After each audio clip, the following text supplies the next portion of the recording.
Good evening students, today we are going to discuss about a very important topic and first chapter of NCERT physical chemistry, which is called solution.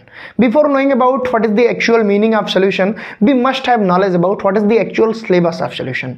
किसी भी exam को crack करने के लिए, किसी भी particular chapter को आसान करने के लिए मुझे इस बात की जानकारी होनी चाहिए कि किस चैप्टर में क्या क्या पढ़ना है, किस टॉपिक से क्वेश्चन बनते हैं, किस टॉपिक से क्वेश्चन नहीं बनते हैं, किस टॉपिक पे कितना टाइम देना है, किस टॉपिक से बोर्ड एग्जाम में क्वेश्चन बनेंगे, किस टॉपिक से कंपटीशन में क्वेश्चन बनेंगे। ये सारी बातें आपको पता होनी चाहिए क्योंकि आप फिजिकल केमिस्ट्री का पहला चैप्टर डिस्कशन होगा सॉल्यूशन।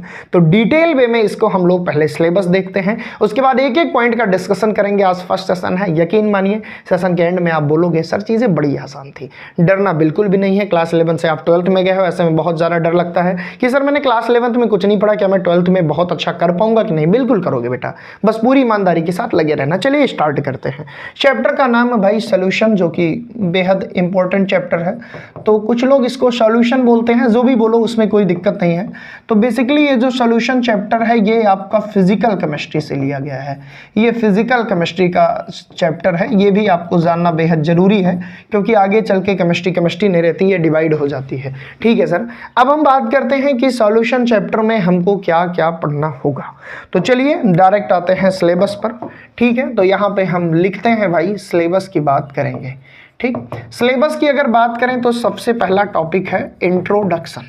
अब इंट्रोडक्शन में हम यही जानेंगे कि भाई ये सॉल्यूशन होता क्या है, कैसे एक्सप्लेन कर सकते हैं, क्या एग्जाम्पल होते हैं, कैसे हम दैनिक जीवन में इनको अनुभव कर सकते हैं। बिल्कुल, उसके तुरंत बाद जब हम आते हैं दूसरे टॉपिक पे तो वो है स्टूडेंट्स हमारा टाइप्स ऑफ सॉल्यूशन, यानी कि सॉल्यूशन के कितने टाइप हैं वो हम देखेंगे। अब आपके मन में क्वेश्चन आएगा सर सॉल्यूशन के भी टाइप होते हैं, मैं तो बस यही जानता था कि लिक्विड के सॉल्यूशन होते हैं। नहीं स्टूडेंट्स, लिक्विड के सॉल्यूशन हो सकते हैं, गैस के सॉल्यूशन हो सकते हैं, लिक्विड गैस के सॉल्यूशन हो सकते हैं, गैस लिक्विड के सॉल्यूशन हो सकते हैं, सॉलिड के सॉल्यूशन हो सकते हैं। इस बारे में जानकारी हमको लेनी पड़ेगी। ठीक है सर, इसके बाद जो नेक्स्ट टॉपिक इस चैप्टर में हमको पढ़ना है वो पढ़ना है कंसंट्रेशन टर्म। क्या पढ़ना है भाई? कंसंट्रेशन टर्म्स, यानी कि वो कौन कौन से टर्म्स हैं बेटा जिनमें कंसंट्रेशन को डिनोट किया जा सकता है। आप बोलोगे सर ऐसे भी टर्म्स होते हैं? हाँ बिल्कुल, किसी भी कंसंट्रेशन को डिनोट करने के लिए बेटा बहुत सारे टर्म्स का हम यूज करते हैं।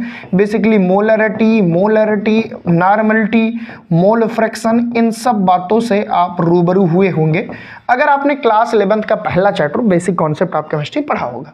नहीं सर मैंने नहीं पढ़ा है तो कोई बात नहीं, यहाँ पे 0 लेवल से पढ़ाया जाएगा, सारी चीज़ें समझ में आएंगी।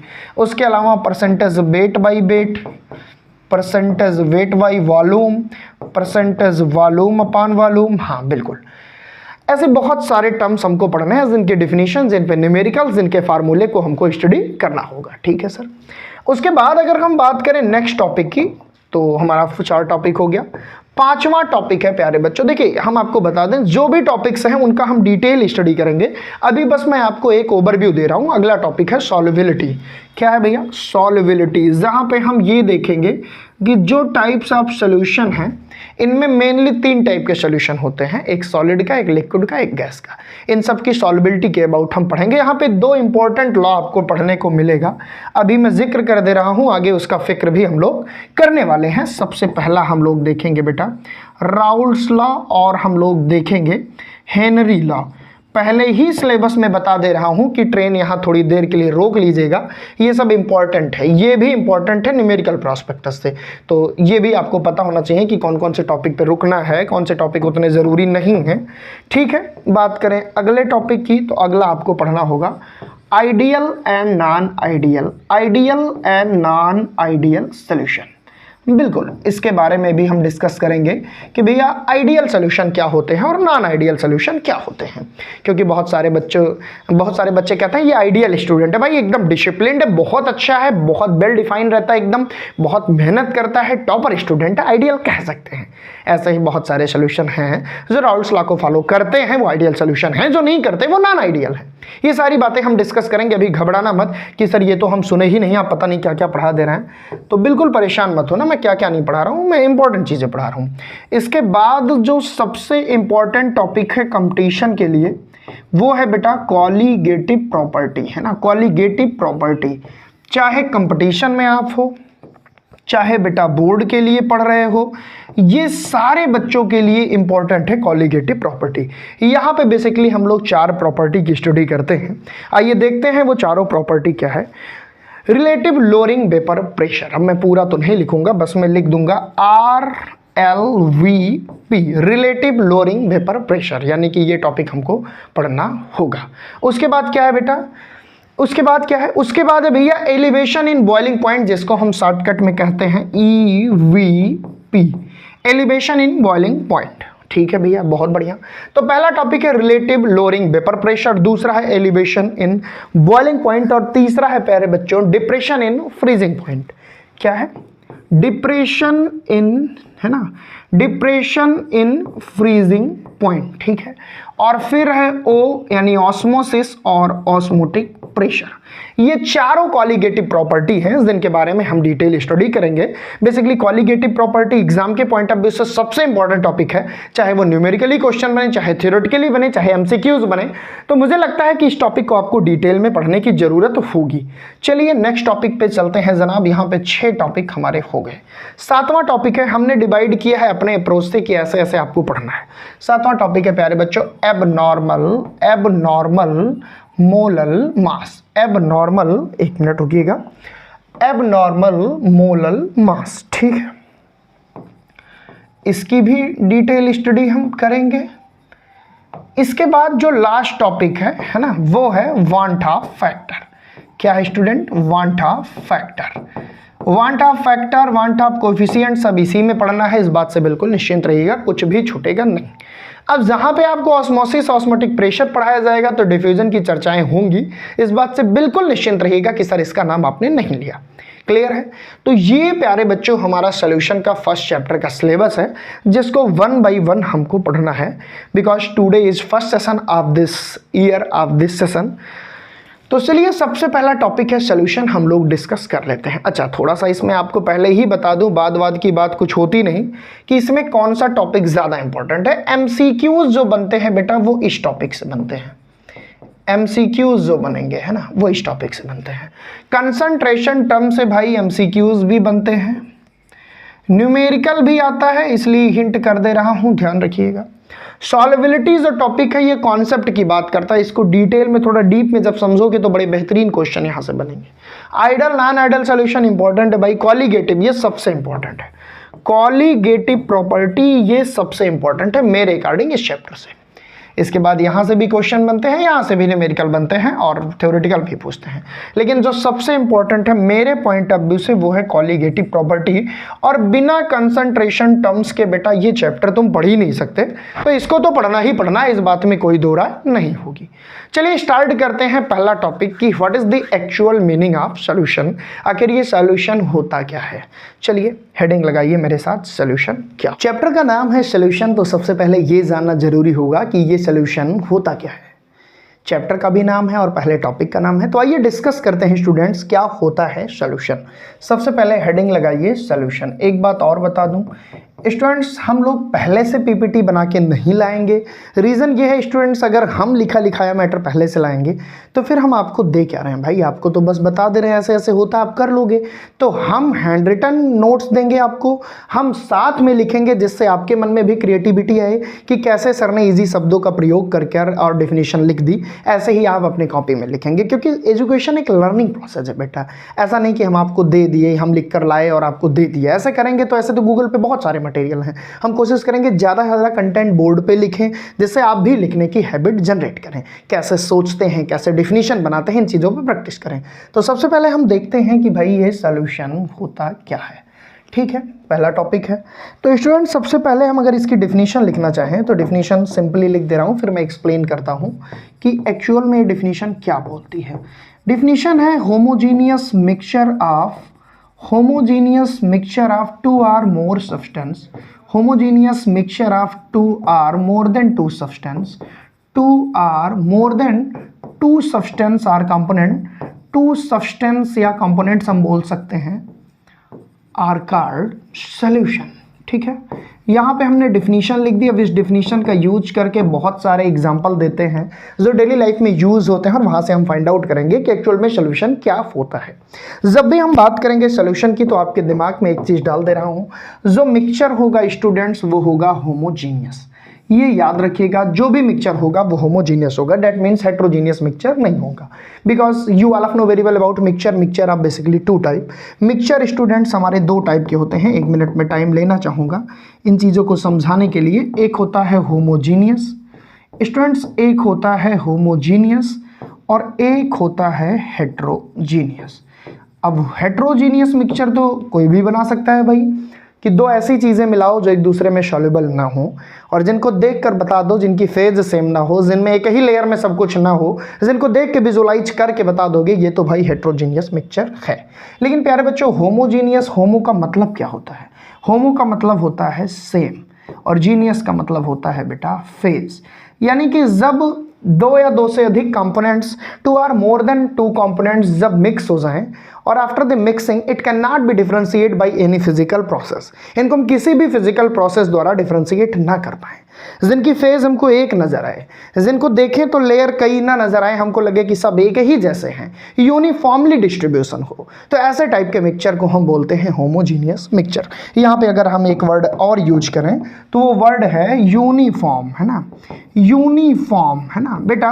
जब सॉल्यूट, सॉल्वेंट या जो भी कंपोनेंट्स इस पर्टिकुलर मिक्सचर में लगे हुए हैं, जब इस प्रकार से मिल जाएं कि मिलने के बाद उनको हम डिफरेंशिएट न कर पाएं और उनको देखें तो हमको लगे ये तो एक ही है, एक ही लेयर है, एक ही सब्सटेंस है, दो सब्सटेंस नहीं मिले हैं, दैट मीन्स वो एक दूसरे में खो जाएं, विलुप्त हो जाएं, which cannot differentiate to each other by any physical process, then we can say that this mixture is homogeneous mixture, and homogeneous mixture of 2 or more than substance or more components is called solution।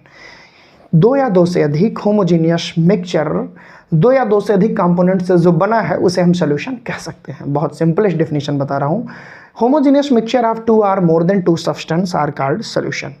किसी भी homogeneous mixture में जिसमें दो या दो से अधिक components या सब्सटेंस मिले हैं उसे हम सोल्यूशन कह सकते हैं, क्योंकि होमोजीनियस मिक्सचर की खास बात ये होती है कि वो सोल्यूशन बनने के बाद सेम फेज में होते हैं, दिखाई सेम फेज में देंगे, साथ ही साथ यूनिफॉर्मली दिखाई देंगे, उनको डिफ्रेंशिएट नहीं किया जा सकता। वहीं पर हेट्रोजीनियस की हम बात करते हैं तो ये यूनिफॉर्मली नहीं होते, इनको देख के तुम बता सकते हो कि भैया ये हेट्रोजीनियस मिक्सचर है, क्योंकि हेट्रो का मतलब होता है डिफरेंट। अगर हम इस वर्ड को एक्सप्लेन करें तो हेट्रो का वर्ड होता है डिफरेंट, यानी ये डिफरेंशिएट किया जा सकता है, पर होमोजीनियस मिक्सचर डिफरेंशिएट नहीं किया जा सकता। आंखों से देख के तो हम कतई नहीं कर सकते, किसी भी फिजिकल प्रोसेस द्वारा हम इसको डिफरेंशिएट नहीं कर सकते। तो उम्मीद करता हूं आप समझे होंगे कि सोल्यूशन क्या होता है। होमोजीनियस मिक्सचर ऑफ 2 और more than 2 substance are called solution. ये डिफिनीशन बेटा सबसे फैक्चुअल डिफिनीशन है, यही डिफिनीशन आपको एग्जाम में लिखनी होगी, ठीक है। अब सोल्यूशन में कंपोनेंट्स कौन कौन से होते हैं उनकी बात कर ले। आपने सुना होगा कि बेसिकली दो कंपोनेंट्स हमारे मेजर होते हैं, एक होता है सॉल्यूट, एक होता है सॉल्वेंट। तो सबसे पहले ये भी जानना जरूरी है कि सोल्यूशन के दो पार्ट कौन कौन से हैं और सॉल्यूट क्या होता है, सॉल्वेंट्स क्या होता है। साथ ही आपको ये भी बताऊं कि किसी भी पार्टिकुलर सोल्यूशन में जो सॉल्वेंट होता है वो एक ही होता है। सॉल्यूट एक से ज़्यादा हो सकते हैं लेकिन सॉल्वेंट एक ही होता है।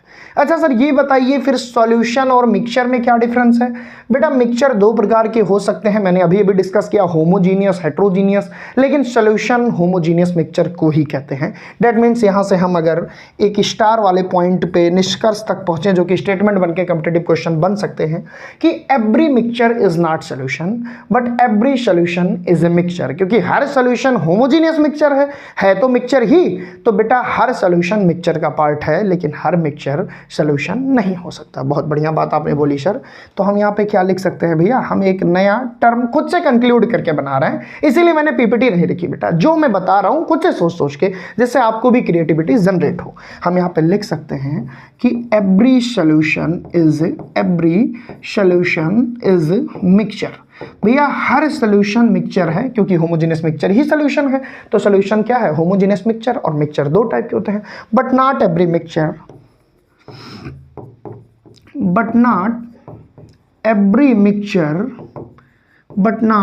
Mixture is solution. बहुत बढ़िया बात है, बेटा हम हर सॉल्यूशन को मिक्सचर कह सकते हैं क्योंकि होमोजेनियस मिक्सचर ही सॉल्यूशन है, लेकिन हम हर मिक्सचर को सॉल्यूशन नहीं कह सकते। केवल वही मिक्सचर सॉल्यूशन के फॉर्म में होंगे जो होमोजेनियस मिक्सचर होंगे।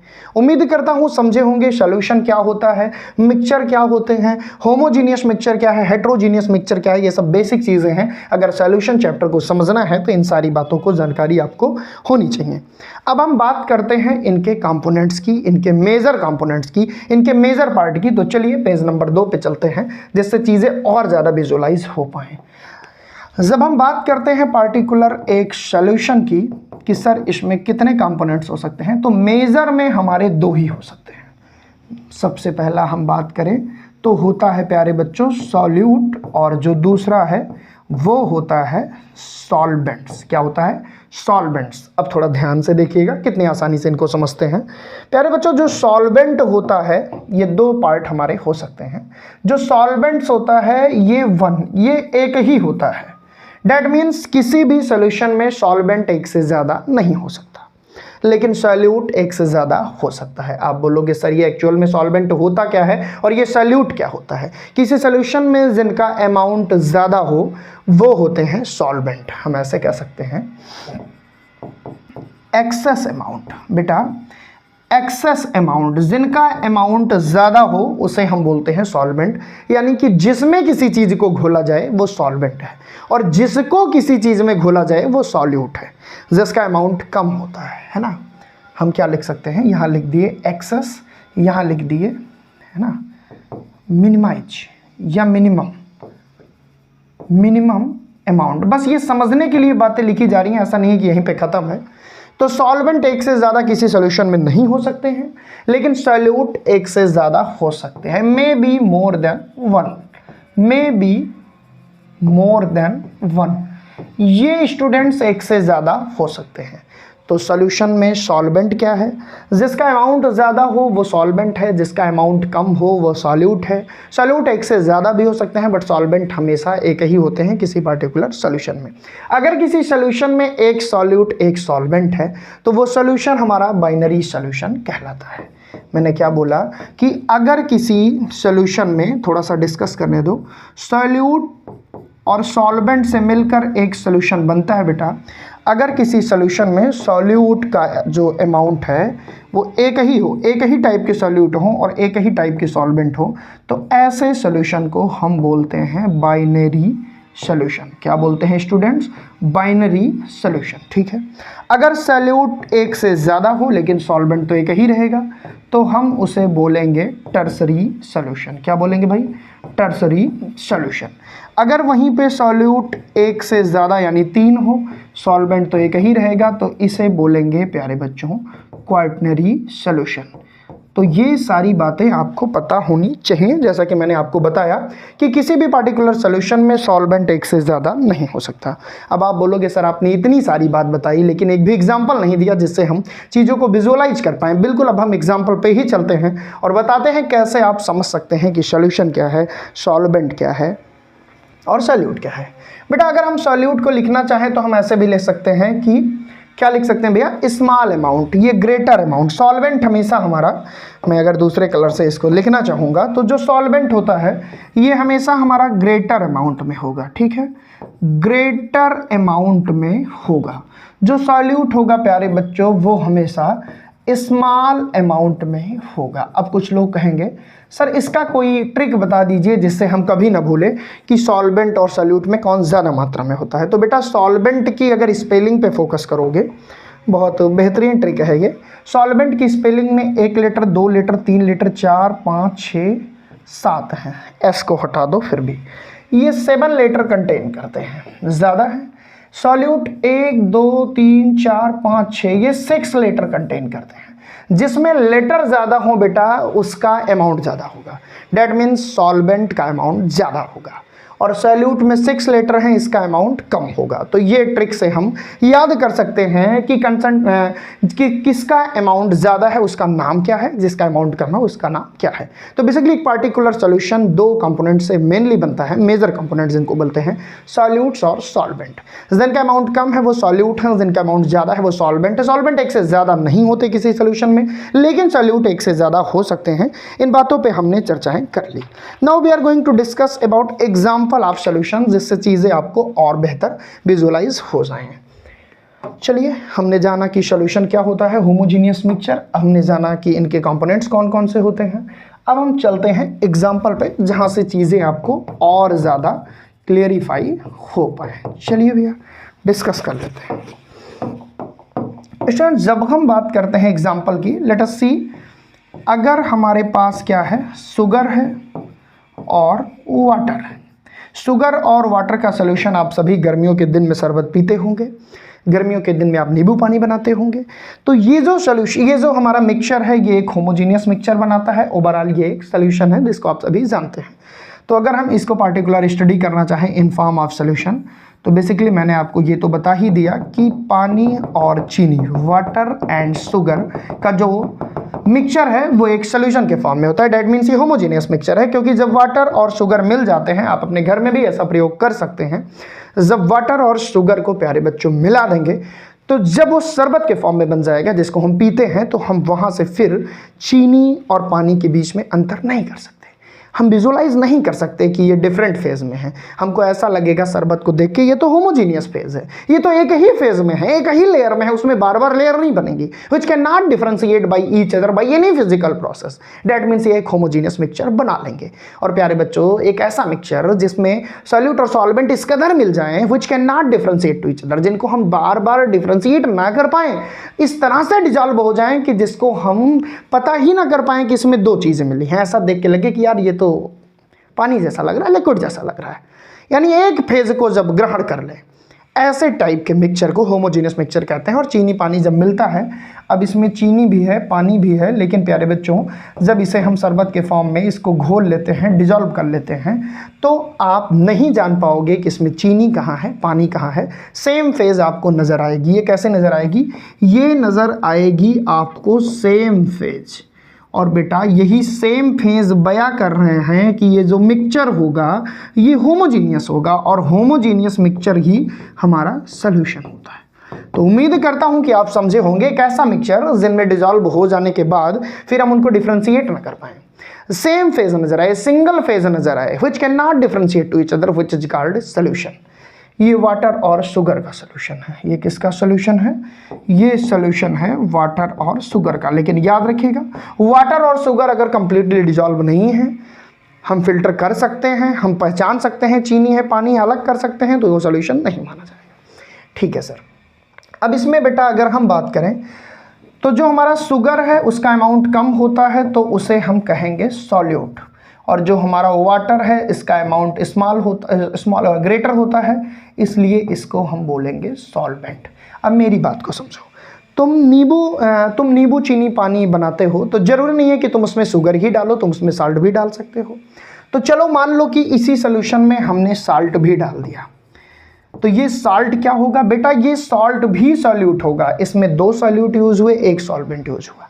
दैट मीन्स ये टर्सरी सॉल्यूशन होगा, लेकिन होगा तो सॉल्यूशन ही, क्योंकि नमक को भी हम दोबारा डिफरेंशिएट नहीं कर सकते। ये भी बहुत अच्छे से डिजॉल्व हुआ, ये भी इस तरह डिजॉल्व हुआ कि after dissolvation it become like homogeneous mixture, so it is also form of solution. तो मैंने आपको ये बताया कि किसी भी सॉल्यूशन में सॉल्वेंट एक ही होंगे, सॉल्यूट एक से ज़्यादा हो सकते हैं।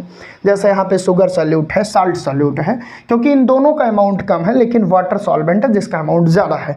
तो आई होप इस एग्जाम्पल से आप समझ गए होंगे कि सॉल्यूशन क्या है, सॉल्यूट क्या है, सॉल्वेंट क्या है। बहुत अच्छा एग्जाम्पल था।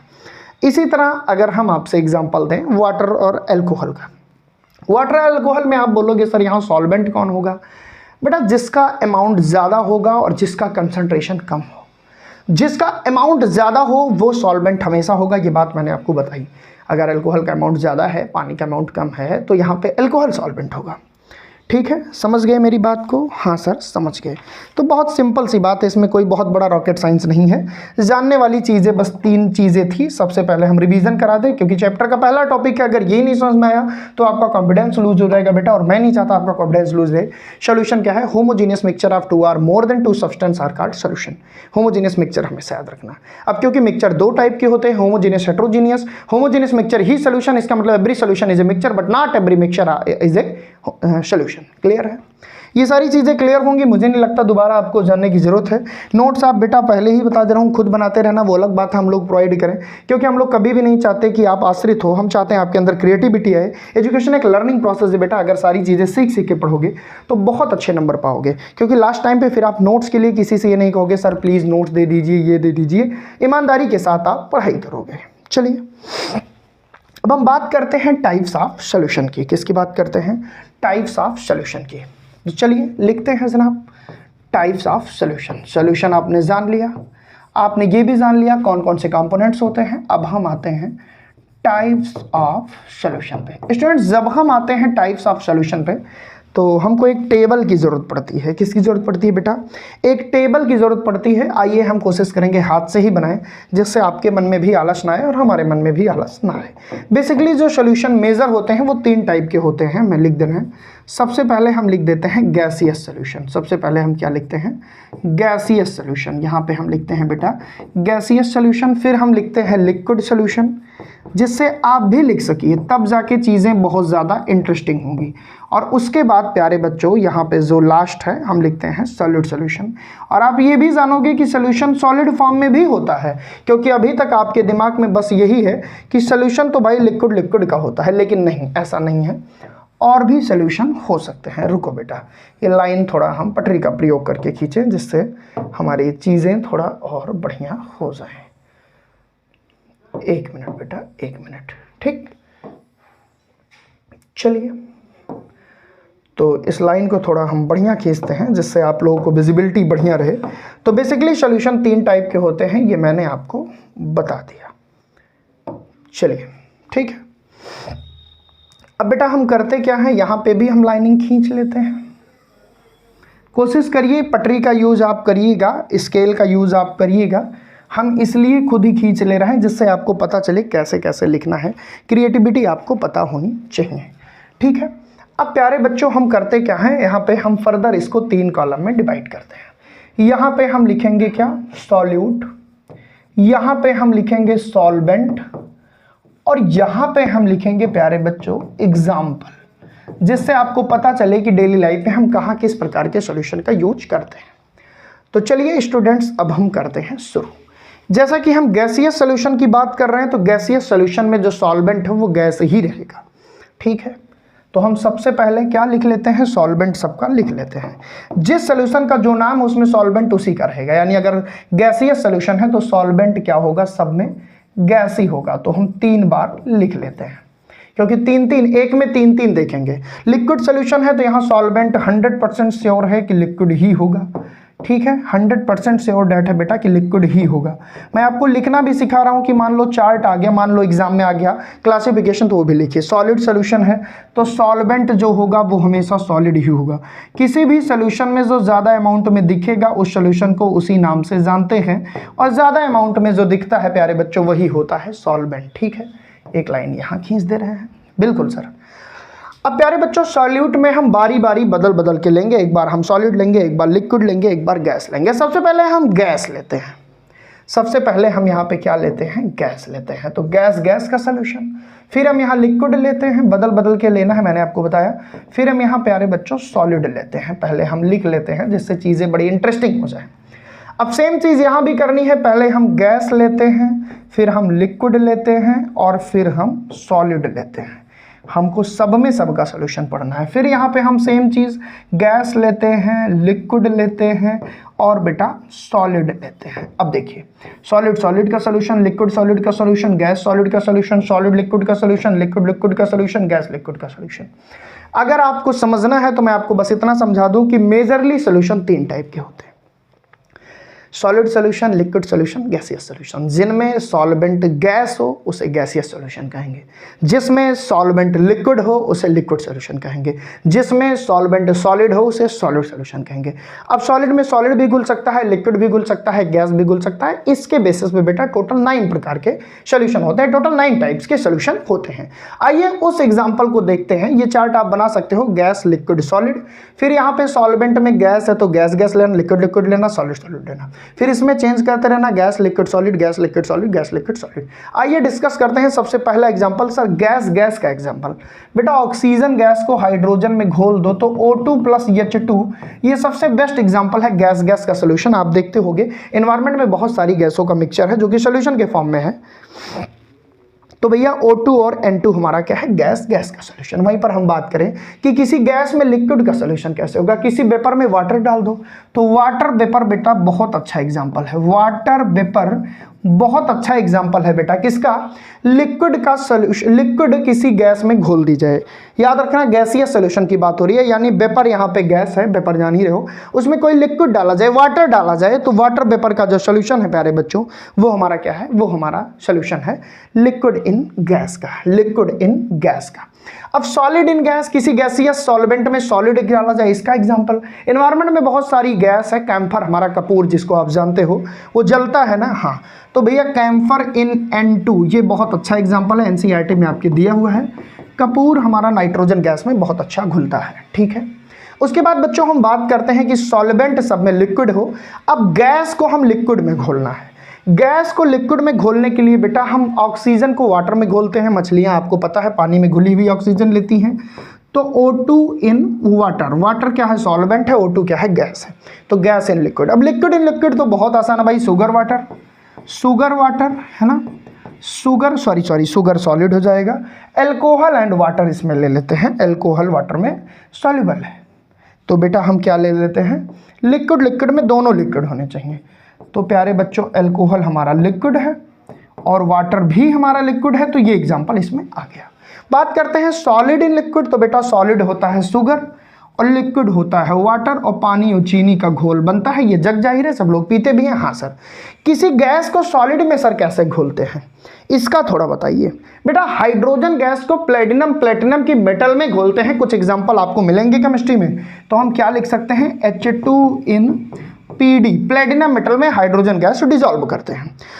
लिक्विड इन सॉलिड, किसी सॉलिड में हम लिक्विड कैसे घोलते हैं बेटा, तो मरकरी हमारा लिक्विड होता है जिसको हम गोल्ड में घोलते हैं, Hg इन गोल्ड, क्योंकि गोल्ड हमारा सॉलिड होता है। वहीं पर हम बात करें सॉलिड की, तो बहुत सारे एलॉय आपके सिलेबस में हैं जिसको हम लोग D ब्लॉक में पढ़ेंगे। एलॉय को हिंदी में मिश्र धातुएं कहते हैं बेटा, जो बनी होती हैं 2 या 2 से अधिक मेटल से, तो सॉलिड का हो गया। अब इस एग्जाम्पल को ध्यान से देखिएगा, MCQs में आपसे क्वेश्चन बनते हैं कि give an example of gas in gaseous solution, तो बेटा आप बताना होगा O2 इन H2, है ना, बहुत सारे एग्जाम्पल हैं। ऐसे आपसे एग्जाम्पल पूछेगा सॉलिड का सॉल्यूशन बताइए, तो एग्जाम्पल होगा एलॉय। तो ये सारे एग्जाम्पल आपके MCQs में बन सकते हैं। बाकी ये चार्ट आपके लिए बेहद जरूरी था क्योंकि यहाँ पे हमको डिस्कस करना था बेसिकली सॉल्यूशन 3 टाइप्स के होते हैं। उसके अंदर जब हम घुसेंगे तो हम सॉल्वेंट को ही सॉल्यूशन मानेंगे। सॉल्वेंट का अमाउंट जो सॉल्वेंट अगर गैसियस स्टेट में है तो सॉल्यूशन का नाम गैसियस सॉल्यूशन होगा। सॉल्वेंट अगर लिक्विड स्टेट में है तो हम सॉल्यूशन को लिक्विड सॉल्यूशन बोलेंगे। उम्मीद करता हूँ ये सारी चीज़ें समझे होंगे और ये भी समझे होंगे कैसे इस टेबल को बनाना है। आपको सबसे पहले तीनों सॉल्यूशन का नाम लिखना है, फिर जो सॉल्यूशन का नाम है सॉल्वेंट में सेम वही लिखना है, फिर सॉल्यूट में बदल के लिखना है। और बेसिकली यहाँ से 9 टाइप्स के सॉल्यूशन फाइंड आउट होते हैं जिनके एग्जांपल आपके सामने दिए हुए हैं। तो this is all about solution and types of solution. उम्मीद करता हूँ यहाँ तक जो भी आपको पढ़ाया गया बेटा बहुत अच्छे से समझ में आया होगा। हमने बेसिकली 3-4 चीज़ों पर डिस्कस किया। What is the actual meaning of solution and what is the actual meaning of components of solutions like solute and like solvents, what is the definition of solute and solvent, और मैंने एक trick भी आपको दिया, binary tertiary and quaternary solution क्या होते हैं और टाइप्स ऑफ सॉल्यूशन हमने डिस्कस किया, हमने एग्जांपल भी दिया। उम्मीद करता हूँ यहाँ तक कॉन्सेप्ट क्लियर होगा। तो ये हमारा पहला सेशन था। आज के लिए बस इतना ही, थोड़ा ही पढ़ेंगे लेकिन बेहतरीन तरीके से पढ़ेंगे। वो कहता है ना, धीरे ही सही पर राह पे चलते रहिए, जिंदगी भोर का सूरज है, निकलते रहिए। तो बिल्कुल बेटा धीरे धीरे ही चलेंगे। नेक्स्ट सेशन में हम डिस्कस करेंगे कंसंट्रेशन टर्म्स, एक्सप्रेशन कैसे करते हैं कंसंट्रेशन टर्म्स का, बहुत इंटरेस्टिंग है। Molarity, normality, formality, mole fraction, percentage by weight by wait, weight by volume, volume by volume, ये सारी चीज़ों का डिस्कशन करने वाले हैं। तो मिलते हैं नेक्स्ट सेशन में। थैंक यू सो मच आज के लिए।